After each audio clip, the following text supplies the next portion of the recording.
Tidak semua orang bisa jadi pemimpin. Ya.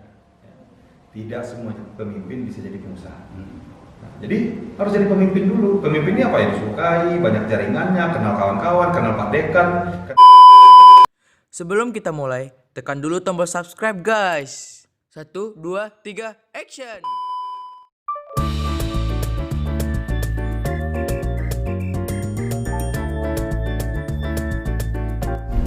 Oke, Dunsana Minang. Saat ini kita dalam perjalanan menuju ke Padang Panjang bersama teman-teman dari Pemuda Agama Minang. Ini kita bersama wakil ketua kita Ridho Al-Kafi, kemudian koordinator di bidang budaya kita Fadil Pala, dan koordinator dari ekonomi kreatif kita Heru Pratama Febri. Lalu di belakang juga ada koordinator dari Kominfo kita Rehan. Nah, kita dalam rangka menuju rumah dinas dari Bang Fadli Amran, Uda Fadli Amran, Wali Kota Padang Panjang.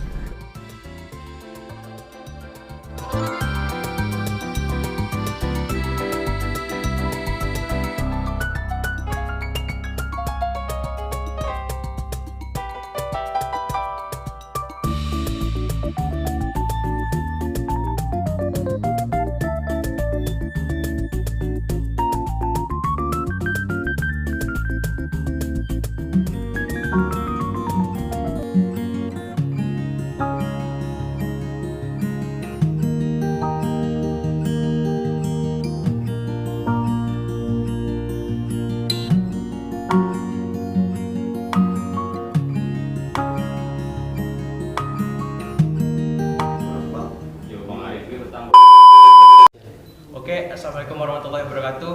Welcome back to channel Area Deksa. Nah, kali ini kita lagi sama pemimpin muda di usia 30 tahun. Beliau sudah bisa menjadi wali kota Padang Panjang. Tentu perjalanan menuju ke sana tidaklah mudah. Kali ini saya sudah bersama Uda Fadli Amran. Ya, apa kabar? Dan di ujung sana ada Uda Wahyu. Beliau juga salah seorang pebisnis, pengusaha muda juga. Nah, kali ini kita akan berbicara tentang sosial, politik, budaya, dan ekonomi. Oke, yang pertama, bagaimana pendapat Uda tentang pemuda di bidang sosial dan bagaimana peranannya di bidang sosial itu sendiri? Ya. Siapa dulu nih? Oh, Enggak, jadi ini ceritanya kita sama-sama iya, kayak berbicara. menanya. Oh, dibombardir apa? Ya, Oke, siap. Ya, kita tekan Wali Kota Padang Panjang. Bisa pertanyaan paling sulit yang ada. Nah, jadi Ayo. mungkin dalam bidang sosial ya, Bang Fadli, kebanyakan sekarang pemuda di Sumatera Barat khususnya apa istilahnya kaum nolep ya, Ya. karena tidak peduli dengan keadaan sosial yang ada di sekitar. Nah, bagaimana menurut Bang Fadli itu apa yang menyebabkan hal itu terjadi dan bagaimana kita cara membangkitkannya? Ya, kalau abang rasa ya memang tidak ada masalah ya. Dalam arti begini. Ya, abang yakin kan ketika muda kita berproses. Ya. Ya bisa jadi mungkin masih mencari jati diri. Ya. Ya, tetapi yang paling penting adalah ada nawa itu atau niatan untuk belajar bersosial kan begitu. Ya. Nah, jangan sampai dari usia muda sudah dibiasakan hanya peduli dengan diri sendiri, dibiasakan cuek kepada lingkungan kita. Nah, ini yang paling bahaya. Jadi, bagaimana yang paling penting adalah kita berjalan ke step by step dan juga mengetahui kira-kira apa sih kontribusi kita pribadi Ya. sebagai manusia, sebagai pelajar, sebagai semua profesi pemuda lah. Seenggaknya apa sih kontribusi kita terhadap masyarakat yang ada di sekitar kita atau kelompok-kelompok yang ada di sekitar kita. Nah, ini yang paling penting menurut abang adalah bagaimana nawa itu atau niatan untuk belajar itu sudah ada dari usia muda, dan mungkin pandangan masyarakat tentang pemuda itu asosial dan lain-lain itu kan istilahnya kan opini ya. Yeah. Bang rasa juga banyak anak-anak muda yang kontribusi ataupun berbuat sesuatu kepada lingkungan di sekitarnya. Jadi yang paling penting untuk pribadi-pribadi muda adalah keinginan dari usia muda untuk belajar bermanfaat bagi orang banyak. Tips singkatnya udah, bagaimana cara menggerakkan pemuda-pemuda yang malas untuk berbuat untuk masyarakatnya? Tips singkatnya tiru nih.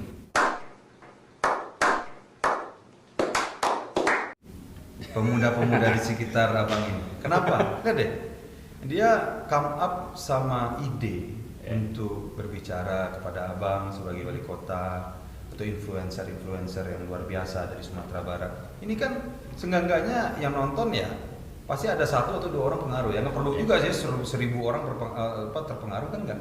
Yang penting kita bersuara apapun medianya, kita mencoba untuk memberikan mengeksplorasi isu-isu positif. Nah, kadang-kadang kan tadi seperti yang disampaikan Wahyu, Bang, anak muda sekarang banyak yang sudah terkontaminasi, tidak sosial dan lain-lain. Nah, Bang rasa perlu juga dikemukakan ternyata ada loh anak-anak muda yang sudah berkontribusi, termasuk Wahyu, termasuk Rehan begitu kan. Nah, yuk kita sama-sama kalahkan isu-isu negatif tentang pemuda ini. Tapi kita realistis, pemuda sekarang itu harus harus paham bahwasanya situasi sekarang ini masyarakat lebih suka melihat berita-berita yang cenderung viral itu kan biasanya ya pemuda narkoba, pemuda ini, pemuda itu. Padahal sebenarnya kan banyak nih pemuda-pemuda yang kreatif, tapi kan tidak diekspos. Nah, ini Bang rasa seharusnya yang dilakukan oleh pemuda adalah mengeksplor dari usia dini, ya, bikin kegiatan-kegiatan positif tanpa peduli ini followernya bakalan berapa ya, ini pengikutnya bakalan berapa ya. Tidak usah itu dulu, daripada kita nongkrong saja, nongkrong boleh, tetapi eksplor juga kebiasaan-kebiasaan kita, kekreativitasan kita, berkarya, mudah-mudahan bisa membawa isu-isu positif itu ke khalayak ramai gitu. Kita di Pemuda Gebu Minang sendiri ya, kita menerapkan sistem nongkrong nggak kosong. Nah, kita nongkrong, malah menurut saya itu adalah satu kewajiban juga buat kita para pemuda untuk sama-sama kita sesama pemuda untuk berkolaborasi, kita mengumpulkan ide-ide. Jadi hanya nongkrong itu bukan hanya sekitar cerita-cerita kosong, hanya main game online saja, tapi kita juga kita satukan ide kita kumpulkan apa pemikiran-pemikiran, dan kita juga tidak lupa untuk bertanya kepada yang sudah senior seperti pada Bang Fadli.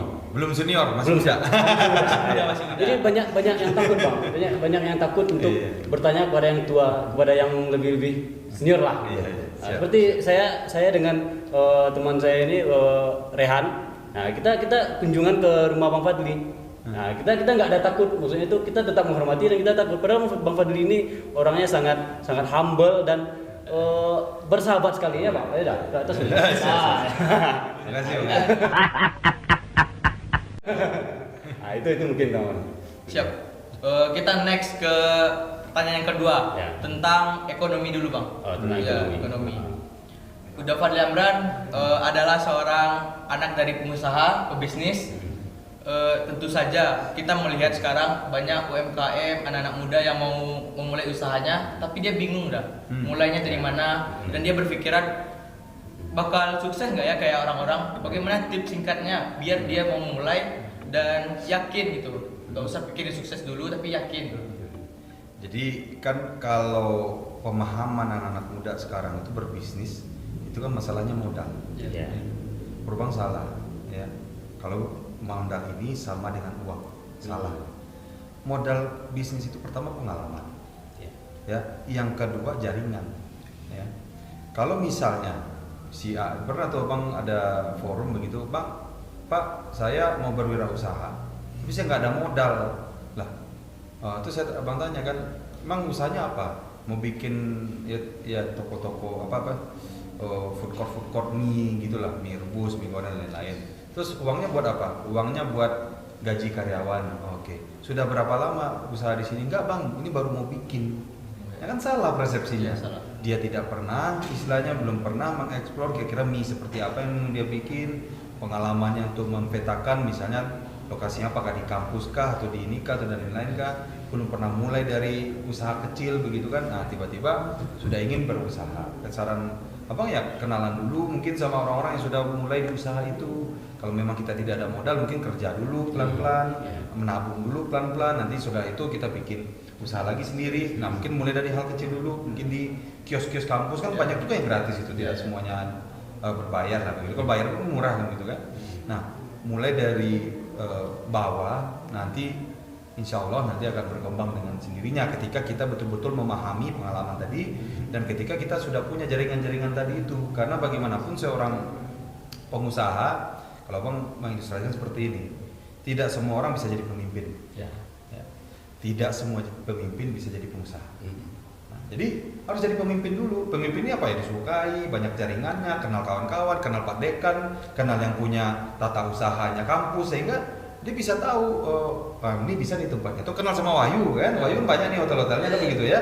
Nah, siapa tahu nanti kalau sudah kenal sama Wahyu, Bang Wahyu mau dong kita usaha di salah satu tempatnya Bang Wahyu, kan jaringan. Ya. Misal mentok juga nggak ada modal, Bang Wahyu cobain deh makanan saya ini, apa itu merebus tapi unik, nggak ada lagi tempat lain. Misal mau suka kan bisa. Atau misalnya ke Pak Wali, nah kan jaringan lagi. Tetapi ketika tidak mau ketemu Pak Wali, seperti Wahyu bilang sampaikan tadi, takut, nggak berani, ya mau ketemu sagan mah, ya kan Pak Wali itu sibuk dan lain-lain. Akhirnya peluang itu tidak terbuka. Bukan hanya Pak Wali saja ya, ini semua lapisan. Jadi keinginan kita untuk open minded dan keinginan kita untuk membuka jaringan seluasnya sangat penting ketika memang betul-betul kita ingin menjadi pengusaha yang sukses. Sekali lagi, ilustrasinya, tidak semua orang bisa jadi pemimpin, tidak semua pemimpin bisa jadi pengusaha. Ya, gitu. Banyak teman-teman juga nih Bang Fadli yang ceritakan minta tips lah buat bisnis gitu kan. Gimana sih ini mulai bisnis ya? Ya mulai dari niat dulu ya, tapi takut gitu. Banyak bilang kayak gitu, takutnya gagal, takut bangkrut, takut rugi. Nah, gimana mau memulai? Contoh seperti ya saya kan nge-gym. Gimana mau badan besar tapi kita gak latihan. Tapi udah takut cedera duluan, takut nggak besar badan gitu kan. Nah, gimana kita kalau nggak mulai? Nah, benar kata Fadli tadi, memang kita harus mulainya dari niat dulu. Dan kita harus membangun relasi ya Bang ya. Betul. Kita harus membangun relasi juga untuk mulai bisnis. Kan itu. Keren sekali teman-teman jawaban dari Uda Fadli Amran dan Uda Wahyu Anugrah. Jawabannya sangat membangun sekali. Semoga teman-teman milenial di luar sana bisa terinspirasi dari jawaban ini. Karena membangun sebuah usaha bukan yakin suksesnya dulu, tapi mulailah dulu. Agar berani berproses, agar kamu tahu, kamu punya pengalaman dan kamu belajar dari sana.